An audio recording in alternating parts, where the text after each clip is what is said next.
Happy New Year and welcome to Space to Ground. I'm Chelsea Bayarte. The astronauts in orbit celebrated their holiday season with some much-deserved time off, a special holiday meal, and views of the first sunrise over Earth on New Year's Day out the window. But like many of us here on Earth, it was back to work this week. Aboard the International Space Station, the focus was science. So we know that space food isn't the most fresh, and we also know that prepackaged food has a tendency to lose vitamins and nutrients over time. One experiment called BioNutrients 2 aims to keep the astronauts healthy on long-duration missions where fresh food is even harder to get. This is an experiment NASA astronauts are working on all this week with the goal of producing nutrients using a process similar to fermenting food. To run this experiment, they're using 3 things: yogurt, kefir, and a yeast-based beverage, and no, it's not beer.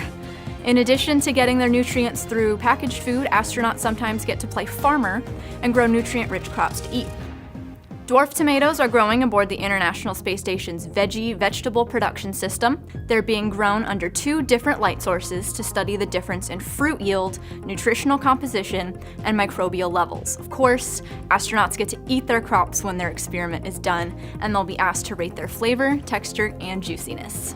However, harvest time is not here yet, and the astronauts will spend this week checking on the plants and watering if necessary. Speaking of crops, how does microgravity affect the germination of carrot seeds, quinoa, or basil? The researchers hoping to learn more are actually students, and they don't all revolve around food either.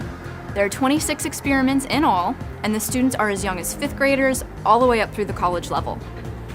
NASA astronaut Frank Rubio and Japanese astronaut Koichi Wakata will work on those for the students this week. This research is made possible by the cargo spacecraft that deliver them to the space station, so the humans in orbit can begin working on them. Sometimes these space freighters can even deliver some science experiments back to their researchers on Earth for further evaluation. Early next week, SpaceX's 26 cargo resupply mission will depart the space station, bringing home its onboard science 2 days later. That's Space to Ground for this week. Thanks for watching. Keep up with all of these experiments and more by following @ISS_research on Twitter. You won't want to miss it.